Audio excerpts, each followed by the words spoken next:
प्यारे बच्चों, आपका दिन मंगलमय हो। अगर आप नए हैं तो इस चैनल को सब्सक्राइब कर लें। चैनल का नाम है BBC चैनल। दिन भर के कार्य भार से छुट्टी पाकर जब मैं कोई लेख समाप्त करने या भाव को छंदबद्ध करने बैठती हूँ, तब छात्रावास की रोशनी बुझ चुकती है।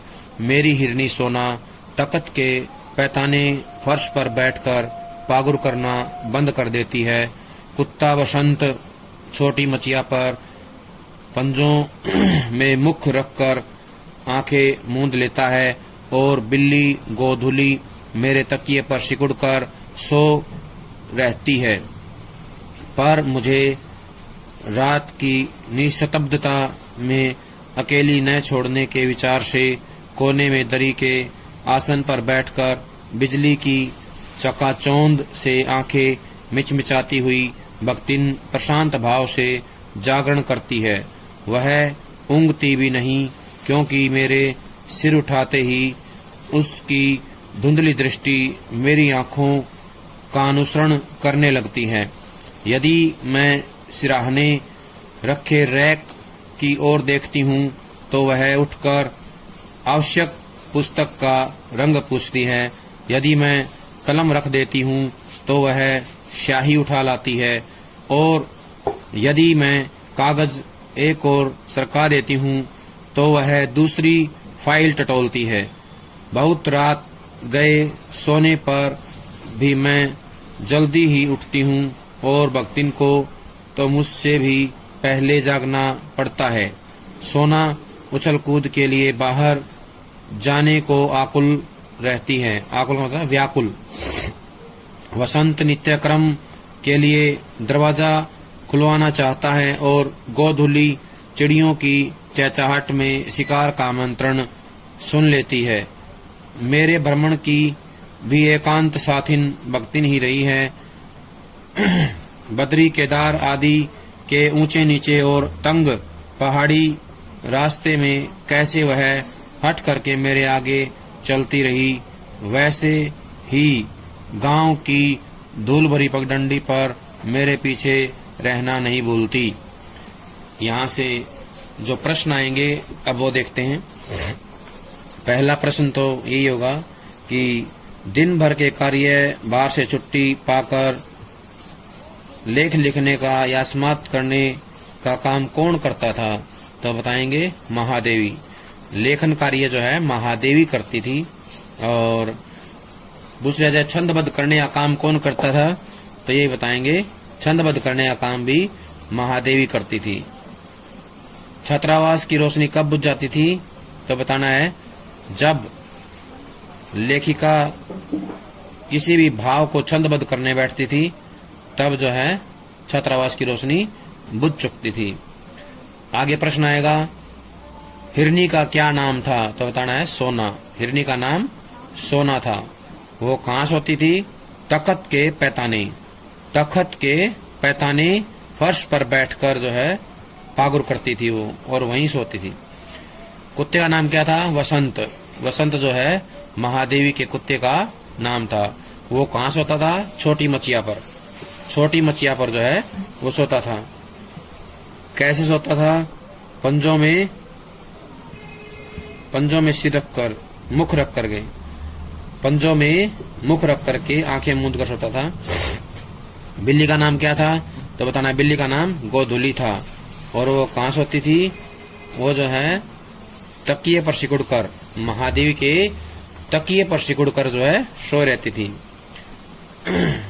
रात को क्या हो जाता है? सन्नाटा या निस्तब्धता। रात को निस्तब्धता जो है फैली होती है।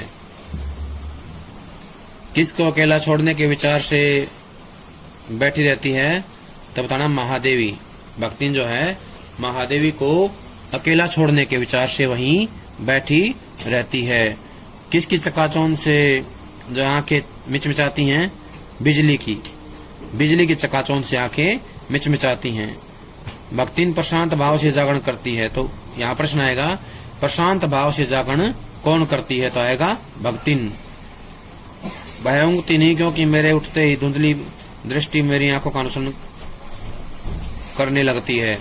कौन जो है उठती नहीं है, वो जो है भक्तिन जो है ऊँगती भी नहीं है, और महादेवी के सिर उठाते ही जो है उसकी धुंधली आंखें जो है महादेवी की आंखों का अनुसरण करती हैं। यानी कि वो चाहती है कि महादेवी क्या लेंगी, तो उसी के हिसाब से जो है उनकी आंखों के पीछे पीछे उसका अनुसरण करती हैं। सिराने रखे रैक की ओर देखती है। कभी वो रैक की ओर देखती है तो प्रश्न आएगा यहाँ पे, रैक की ओर कौन देखती है, तो आएगा भक्तिन। भक्तिन जो है रैक की ओर देखती है। किताब का रंग कौन पूछती है, भक्तिन पूछती है। जब महादेवी कलम रख देती हैं तो क्या करती है भक्तिन, स्याही उठा लाती है। और जब कागज एक और सरका देती है तो दूसरी फाइल को टोलती है, यानी कि दूसरी फाइल को ढूंढना, खोजना। कौन खोजती है दूसरी फाइल को, भक्तिन खोजती है। रात गए सोने पर मैं जल्दी ही उठती हूँ। कौन जल्दी उठती है, महादेवी उठती है, और भक्तिन तो जो है महादेवी से पहले उठती है। प्रश्न आएगा, महादेवी से पहले कौन उठता है, भक्तिन उठती है। उछल कूद के लिए बाहर जाने के लिए कौन आकुल रहती है, सोना। सोना जो है बाहर जाने के लिए आकुल रहती है। दरवाजा कौन खुलवाना चाहता है, बसंत खुलवाना चाहता है। और अपने शिकार की आट कौन सुनती है, गोधुली। गोधुली जो है चिड़ियों की चहचहाट में शिकार का आमंत्रण सुन लेती है। महादेवी के एकांत भ्रमण की साथी कौन थी, भक्तिन थी। बद्री केदार के ऊंचे नीचे रास्तों में कौन चलता था आगे आगे, भक्तिन। भक्तिन चलती थी। और भक्तिन जो है महादेवी को कभी भी अकेला नहीं छोड़ती थी। भक्तिन के जो है महादेवी के साथ चलने की बात की गई थी। बद्री केदार में आगे चलती है और गांव की ढोलगुरी पगडंडी में जो है पीछे रहना नहीं बोलती है। किसी भी समय कहीं भी जाने के लिए प्रस्तुत होते ही मैं भक्तिन को छाया के समान पाती हूँ, यानी कि अपने साथ पाती हैं। युद्ध को देश की सीमा में बढ़ते देख जब लोग आतंकित हो उठे, आतंकित माने भयभीत हो उठे, तब भक्तिन के बेटी दामाद उसके नाती को लेकर बुलाने आ पहुँचे। पर बहुत समझाने बुझाने पर भी वह उनके साथ नहीं जा सकी। सबको वह देख आती, रुपया पैसा भेज देती, पर उनके साथ रहने के लिए मेरा साथ छोड़ना आवश्यक है, जो संभवतः भक्तिन को जीवन के अंत तक स्वीकार न होगा। जब युद्ध के भूत ने वीरता के स्थान में पलायन वृत्ति जगा दी थी, तब भक्तिन पहली ही बार सेवक की विनीत मुद्रा के साथ मुझसे गांव चलने का अनुरोध करने आई। वह लकड़ी रखने के मचान पर अपनी नई धोती बिछाकर मेरे कपड़े रख देगी, दीवार में कीलें गाड़कर और उन पर तख्ते रखकर मेरी किताबें सजा देगी। धान के पुआल का गोंदरा होता है सोने के लिए जो है मुलायम गद्दा बनवाकर और उस पर अपना कंबल बिछाकर वह मेरे लिए सोने का प्रबंध करेगी। मेरे रंग शाही आदि को नई हंडियों में सजा कर रख देगी और कागज पत्रों को छींके में यथाविधि एकत्र कर देगी। मेरे पास वहां जाकर रहने के लिए रुपया नहीं है। यह मैंने भक्तिन के प्रस्ताव को अवकाश न देने के लिए कहा था, पर उसके परिणाम ने मुझे विस्मित कर दिया। भक्तिन ने परम रहस्य का उद्घाटन करने की मुद्रा बनाकर और पोपला मुंह मेरे कान के पास लाकर होले होले बताया कि उसके पास 5 बीसी और 5 रुपया गड़ा रखा है, उसी से वह सब प्रबंध कर लेगी। फिर लड़ाई तो कुछ अमरोती खाकर आई नहीं है। जब सब ठीक हो जाएगा तब यहीं लौट आएंगे। भक्तिन की कंजूसी के प्राण पूंजीभूत होते होते पर्वताकार बन चुके थे, परंतु इस उदारता के डायनामाइट ने क्षण भर में ही उन्हें उड़ा दिया।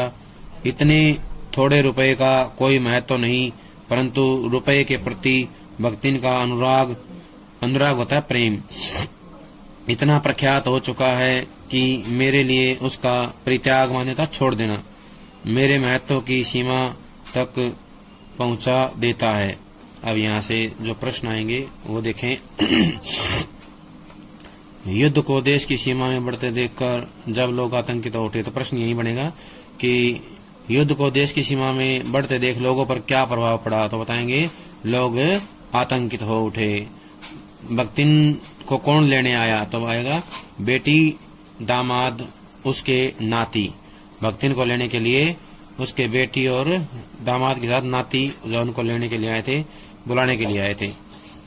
बख्तिन ने क्या जाने के लिए हाँ कर दी, तो इसका उत्तर आएगा नहीं। बख्तिन ने बेटी दामाद के साथ जाने के लिए मना कर दिया। बख्तिन बेटी दामाद को कैसे सहायता पहुंचाती थी, तो बताना है रुपया भेजकर उनको सहायता पहुंचाती थी। कभी कभी उनको बीच में जो है देखने के लिए जो है आती थी। बख्तिन के लिए क्या मुश्किल था, महादेवी का साथ छोड़ना। बख्तिन के लिए सबसे मुश्किल कार्य था महादेवी का साथ छोड़ना। गत वर्ष युद्ध के भूत ने किसका स्थान ले लिया, पलायन वृत्ति का स्थान। वीरता के स्थान पर क्या ले लिया, पलायन वृत्ति। पलायन वृत्ति जो है लोगों में आने लगी थी।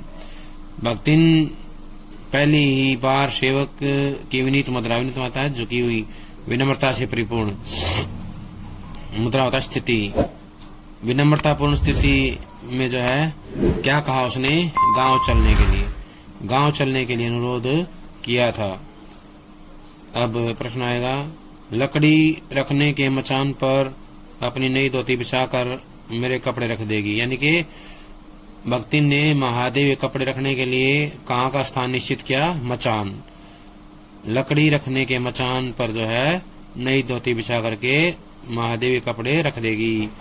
किताबें कहाँ रखेगी, दीवार में किले, दीवार में दीवार में किले गाड़ करके एक तख्ते पर जो है रख कर किताबों को सजा देगी। और सोने के लिए कहाँ प्रबंध करेगी, धान के पुआल का, यानी कि धान का जो भूसा होता है उसके जो है गोंदरा बना करके उनको बिछा करके, फैला करके, कंबल बिछा करके उसके ऊपर जो है सोने का प्रबंध करेगी। रंग कहाँ रखेगी, हंडिया में। महादेवी के रंग जो है नई हंडिया में संजो कर रख देगी। कागज पत्रों कहाँ रखेगी, छीके में छीके में रख देगी कागज पत्रों को। और महादेवी ने जब बख्तिन के प्रस्ताव को सुना गांव जाने के लिए, तो उन्हें क्या कहा, मेरे पास रुपए नहीं हैं। महादेवी ने कहा बख्तिन से कि मेरे पास रुपए नहीं हैं। यह बख्तिन ने क्यों कहा था, अवकाश न देने के लिए। बख्तिन के प्रस्ताव का अवकाश न देने के लिए कहा था। उसके परिणाम में क्या हुआ, महादेवी को विस्मित कर दिया, हैरान कर दिया। बख्तिन का परम रहस्य का उद्घाटन कैसे हुआ, जब उसने ये कहा कि उसके पास 5 बिस्सी और 5 रुपया गड़ा पड़ा है। यहीं पर एक प्रश्न आता है कि बख्तिन के पास कुल कितने पैसे थे या कितने रुपए थे।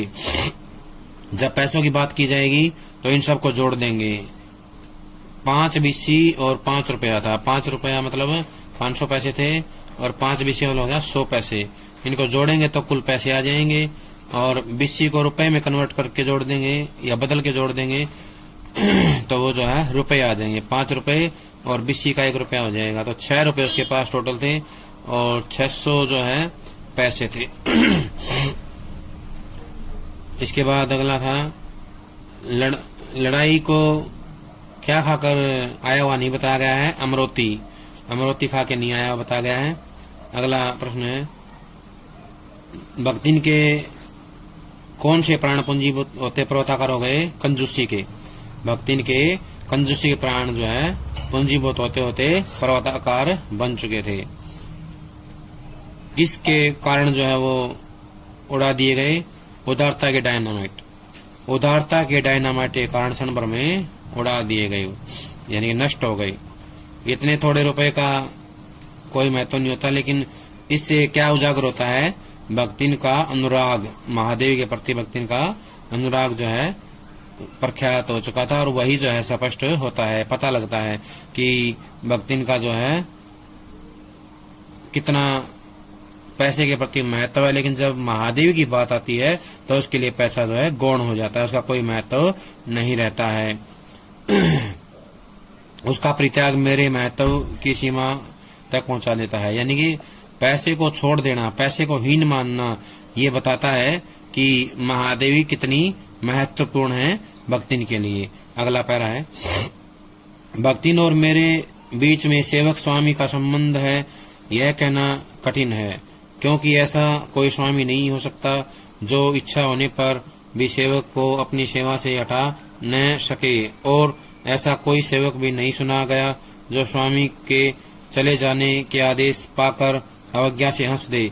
भक्तिन को नौकर कहना उतना ही संगत है जितना अपने घर में बारी बारी से आने जाने वाले अंधेरे उजाले और आंगन में फूलने वाले गुलाब और आम को सेवक मानना। वे जिस प्रकार एक अस्तित्व रखते हैं जिसे सार्थकता देने के लिए ही हमें सुख दुख देते हैं, उसी प्रकार भक्तिन का स्वतंत्र व्यक्तित्व अपने विकास के परिचय के लिए ही मेरे जीवन को घेरे हुए है। तो यहाँ से प्रश्न आएगा कि किसको जो है सेवक नहीं कहा जा सकता, तो बताएंगे भक्तिन को। भक्तिन को जो है सेवक जो है नहीं कह सकते। और किसके बीच में सेवक स्वामी का संबंध नहीं है? भक्तिन और महादेवी के बीच में। अगला प्रश्न आएगा कि सेवक क्या करता है? स्वामी के आदेश का पालन करता है। जब स्वामी से कहेगा कि वो चला जाए तो वो चला जाता है, और जब मालिक मना कर देता है तो सेवक चला जाता है। और ऐसा जो नहीं करता है, जो नहीं जाता है, तो वो जो है सेवक नहीं होता है, वो जीवन का एक अभिन्न अंग बन जाता है, और वो जो है भक्तिन महादेव के लिए बन जाती हैं। तो इसलिए भक्तिन उसको जो है भक्तिन जो है महादेव के लिए एक सेवक नहीं है, वो उसका एक जीवन का अभिन्न हिस्सा है। जैसे भक्तिन को नौकर कहना ठीक वैसा ही हो जाएगा जैसे हम किसी गुलाब को, आम को, अंधेरे को, उजाले को नौकर मान ले, लेकिन वास्तव में नौकर नहीं होते हैं, वो हमारे जीवन का एक अभिन्न हिस्सा होते हैं। जीवन में जैसे अंधेरा आता है, फिर उजाला आता है, उजाले के बाद अंधेरा आता है, ऐसे ही हमारे घर में जो है आम का पौधा होता है, गुलाब का होता है, ये सब जो है सेवक नहीं है, ये हमारे जीवन के एक अभिन्न अंग है। ठीक वैसे ही भक्तिन भी जो है महादेव के जीवन का एक अभिन्न अंग थी, उनका एक अपना अस्तित्व था। वे जिस प्रकार एक अस्तित्व रखते हैं जिसे सार्थकता देने के लिए ही हमें सुख दुख देते हैं, उसी प्रकार भक्तिन का स्वतंत्र परिचय, यानी कि जो भक्तिन का व्यक्तित्व है अपने विकास के परिचय के लिए ही मेरे जीवन को घेरे हुए है। भक्तिन का जो व्यक्तित्व है वो महादेवी के जीवन को घेरे हुए है। प्रश्न आ सकता है यहाँ पे किसके जीवन को घेरे हुए है, तो बताना है महादेवी के जीवन को घेरे हुए है। हमारे जीवन को सार्थकता कौन देते हैं? हमारे जीवन के आसपास जो प्राकृतिक वस्तुएं हैं, पेड़ पौधे हैं, वो जो है हमें हमारे जीवन को एक सार्थकता देते हैं, हमारे जीवन को और ज्यादा विस्तृत बनाते हैं।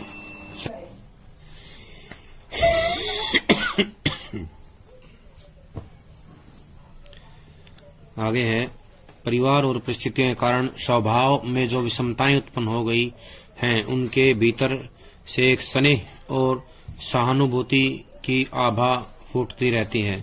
इसी से उसके संपर्क में आने वाले व्यक्ति उसमें जीवन की सहज मार्मिकता ही पाते हैं।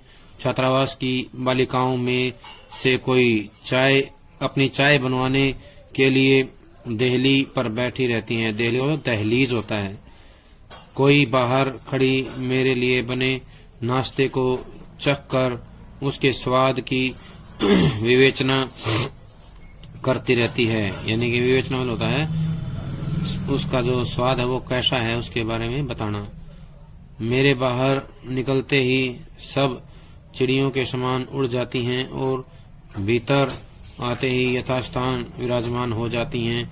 इन्हें आने में रुकावट न हो, संभवतः इसी से भक्तिन अपना दोनों जून का भोजन सवेरे ही बनाकर ऊपर के आले में रख देती है और खाते समय चौके का एक कोना धोकर पाक छत के सनातन नियम से समझौता कर लेती हैं। मेरे परिचितों और साहित्यिक बंधुओं से भी भक्तिन विशेष परिचित हैं, पर उनके प्रति भक्तिन के सम्मान की मात्रा मेरे प्रति उनके सम्मान की मात्रा पर निर्भर है और सद्भाव उनके प्रति मेरे सद्भाव से निश्चित होता है।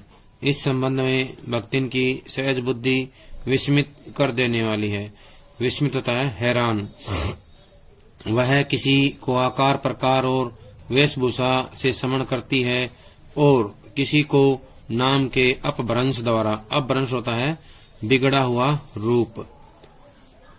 कवि और कविता के संबंध में उसका ज्ञान बड़ा है पर आदर भाव नहीं। किसी के लंबे बाल और अस्त व्यस्त वेशभूषा देखकर वह कहती है का ओहू कविता लिखे जानत है, यानी कि क्या वह भी कविता लिखना जानता है, और तुरंत ही उसकी अवज्ञा प्रकट हो जाती।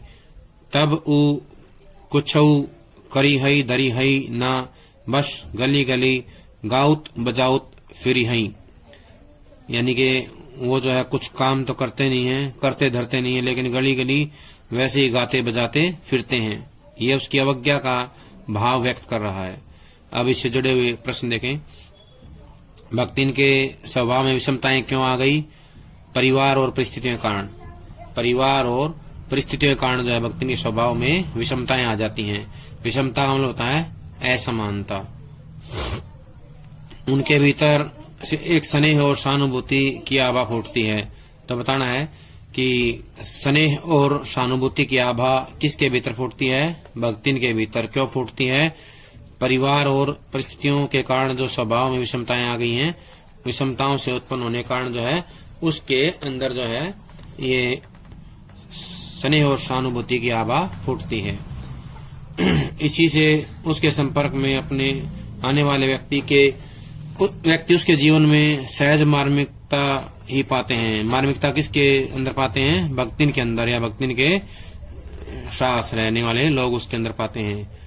छात्रावास की बालिकाओं में से कोई अपनी चाय बनाने के लिए, तो प्रश्न आएगा चाय बनाने के लिए कौन आता था? छात्रावास की बालिकाओं में से कोई जो है बच्चे या कुछ लड़कियां जो है चाय बनाने के लिए आती थी या देहली पर बैठी रहती थी।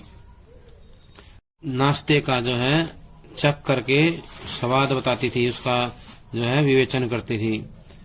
बाहर निकलते ही, बाहर कौन निकलता था? महादेवी।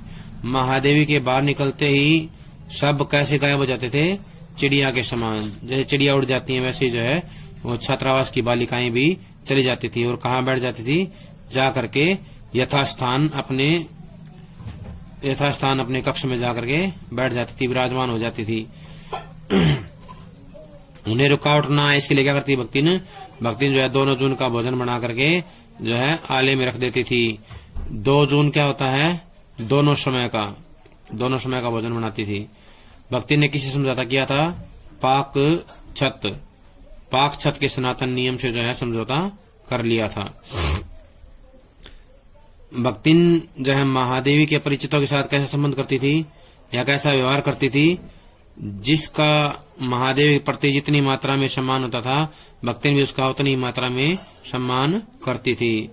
साहित्यिक बंधुओं में जैसा सम्मान महादेव के प्रति होता था, उनके मन में जितनी सम्मान की भावना होती थी, वैसी ही सम्मान की भावना जो है भक्तिन में उनके प्रति रहती थी। यानी कि जो लोग मिलने आते थे उनके प्रति सम्मान की मात्रा उतनी होती थी जितनी उनके मन में महादेव के प्रति होती है। सद्भाव उनके प्रति मेरे सद्भाव से निश्चित होता है। इस संबंध में भक्तिन की सहज बुद्धि विस्मित कर देने वाली है। तो प्रश्न आएगा यहाँ पे, किसकी बुद्धि विस्मित कर देने वाली है? भक्तिन की बुद्धि विस्मित कर देने वाली है। भक्तिन कैसे जानती है उनको जो है आकार प्रकार और वेशभूषा से। महादेवी के पास आने वाले मित्रों को, परिचितों को जो है आकार प्रकार और वेशभूषा से याद करती है, उसे जो है जानती है। किसी को किस नाम से पुकारती है? अपभ्रंश द्वारा। किसी को जो है अपभ्रंश के द्वारा जो है पुकारती है या उसे याद करती है। कवि और कविता के संबंध में उसका ज्ञान बड़ा है, आदर भाव नहीं। तो इसमें प्रश्न आएगा किसका आदर भाव नहीं है या किसका ज्ञान बड़ा है, तो बताएंगे भक्तिन का। किसी के लंबे बाल और अस्त व्यस्त वेशभूषा देख करके कह उठती है, तो प्रश्न क्या कहती है आएगा, तो बताना है का ओहू कवित लिखे जानत है, ये जो है कहती है क्या वह भी कविता लिखना जानता है। अवज्ञा कैसे प्रकट करती है, तब ऊ कछु करी हई तरी हई ना बस गली गली गाउत बजाउत फिरी हई, ये अवज्ञा प्रकट करता है, यानी कि वो कुछ करता धरता है नहीं, वैसे ही सारा दिन गलियों में गाता फिरता बजाता रहता है। पर उसका दुख उसे प्रभावित कर सकता है। विद्यार्थी वर्ग में से कोई जब कारागार का अतिथि हो जाता है, तब उस समाचार को व्यथित भक्तिन बिता बिता भरे लड़कन का जहल कलयुग रहा, तोन रहा अब परलय होई जाई, उनकर माई का बड़े लाट तक लड़ई का चाही, कह करके दिन भर सबको परेशान करती है। बापू से लेकर साधारण व्यक्ति तब सबके प्रति भक्तिन की सहानुभूति एक रस मिलती है। भक्तिन के संस्कार ऐसे हैं कि वह कारागार से वैसे ही डरती है जैसे यमलोक से ऊंची दीवार देखते ही वह आंख मूंद कर बेहोश हो जाना चाहती है। उसकी यह कमजोरी इतनी प्रसिद्धि पा चुकी है कि लोग मेरे जेल जाने की संभावना बता कर उसे चिढ़ाते रहते हैं।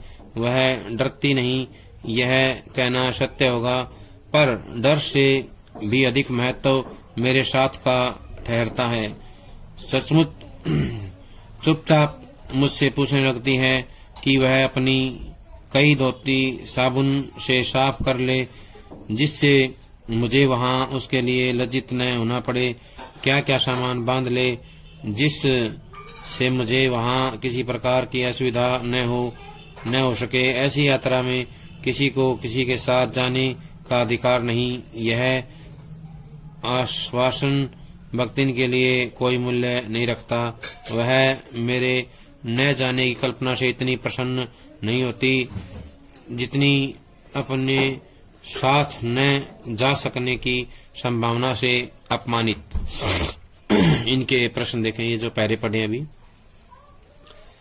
सबका दुख उसे प्रभावित कर सकता है, यहाँ पे आएगा किसका दुख प्रभावित कर सकता है और किसको, तो बताएंगे भक्तिन को वहां रहने वाले बच्चों का दुख, जो छात्रावास में बच्चे रहते हैं उनका दुख जो है प्रभावित करता है, या जो वहां से जुड़े हुए लोग हैं उनका दुख उसे प्रभावित करता है। भक्तिन को करता है सबका दुख प्रभावित।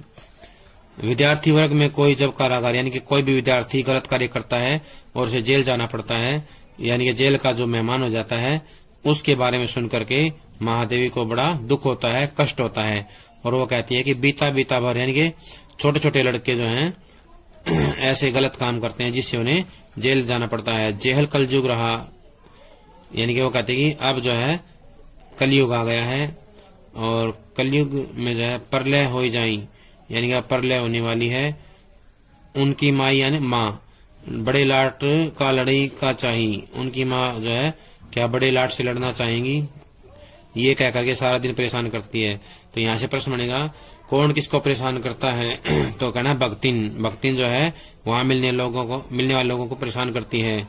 कौन कहता है कलयुग आ गया है, तो बताना है भक्तिन कहती है। क्यों कहती है, जब छोटे छोटे लड़के गलत काम करते हैं और जेल में चले जाते हैं। किसकी माई लाट से लड़ेगी, तो बताना है छोटे छोटे बच्चों की जो गलत काम करते हैं उनकी माई लाट से लड़ेगी। लाट का मतलब होता है बड़े साहब।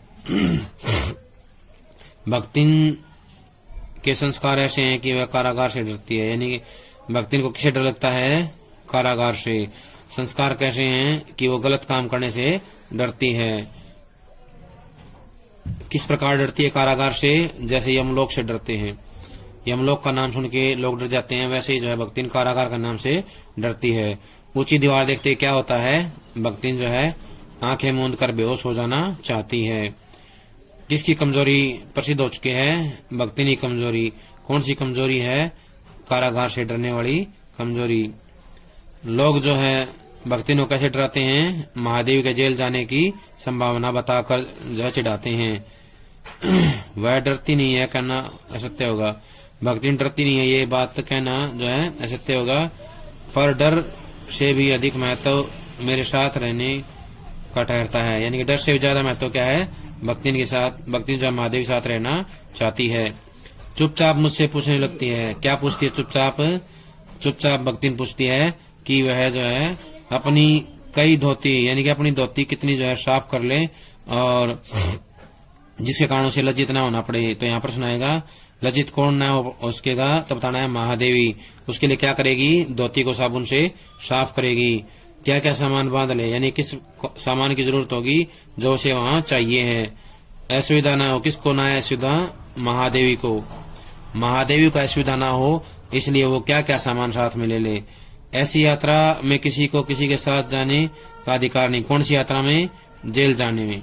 जेल जाने में किसी को दूसरे के साथ जाने का अधिकार नहीं है। कोई व्यक्ति जेल जा रहा है उसके साथ कोई दूसरा व्यक्ति नहीं जा सकता।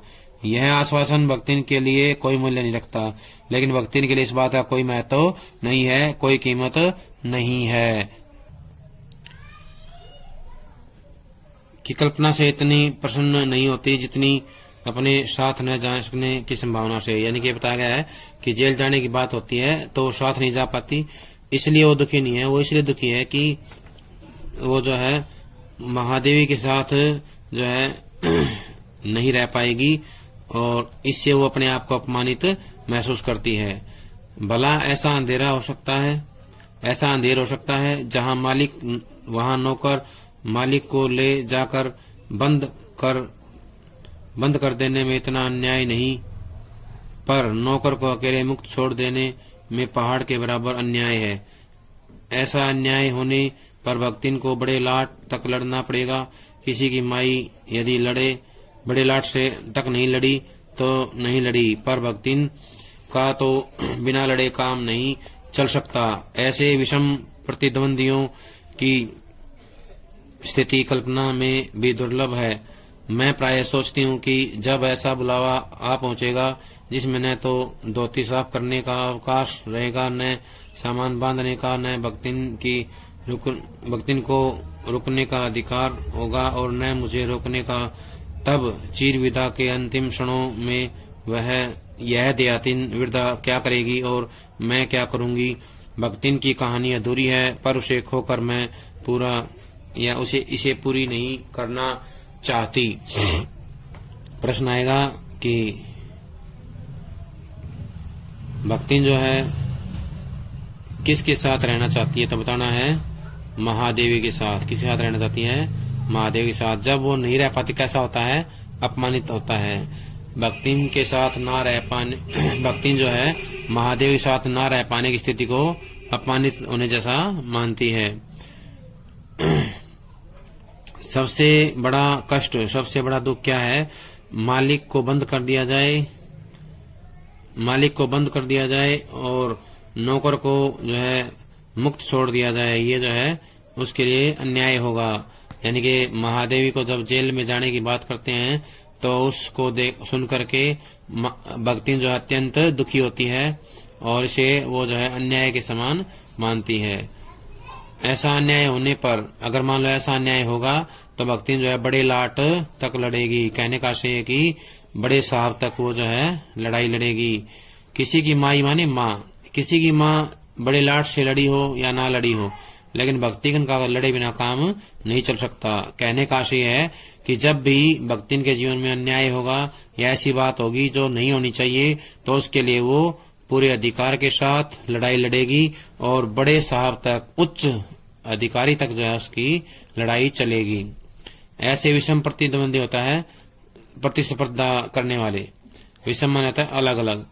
ऐसे विषम प्रतिद्वंदियों की स्थिति कल्पना में भी दुर्लभ है और ऐसी जो असमान प्रतिद्वंदिता आती हैं, विपरीत परिस्थितियां आ जाती हैं, तो उनकी कल्पना जो है बहुत ही दुर्लभ होती है, कठिन होती है। प्राय सोचती हूँ कि ऐसा बुलावा आ जाएगा। कैसा? जब दुनिया से छोड़ने का बुलावा आएगा तो उसमें ना तो धोती साफ करने का अवकाश रहेगा, यानी कि अवसर मिलेगा, ना ही सामान बांधने का, ना ही रुकने का, ना ही किसी को रोकने का। तब चीर विदा के अंतिम क्षणों में यह देहातीन वृद्धा क्या करेगी। देहातीन होता है ग्रामीण। तो इसमें प्रश्न आएगा कि किसका बुलावा आएगा, मृत्यु का। और कौन सा काम करने का समय नहीं मिलेगा, ये सामान बांधने का, धोती का धोती साफ करने का और एक दूसरे को रोकने का, ये कोई भी समय उसको नहीं मिलेगा। अधूरी कहानी किसकी है, भक्तिन की अधूरी कहानी है। किसे खोकर पूरा नहीं करना चाहती, भक्ति ने खोकर के पूरा नहीं करना चाहती। महादेवी कहना चाहती है कि ये जो कहानी है अधूरी है, लेकिन इसको जो है भक्ति ने खोकर के वो पूरा नहीं करना चाहती है। ये था प्यारे बच्चों भक्तिन पाठ का परिच्छेद नंबर 4 का अंतिम पाठ। सभी इसको याद कर लेंगे। इसके बाद हम जो है अगला पाठ करेंगे, तब तक इसको याद कर लें। सभी का बहुत बहुत धन्यवाद।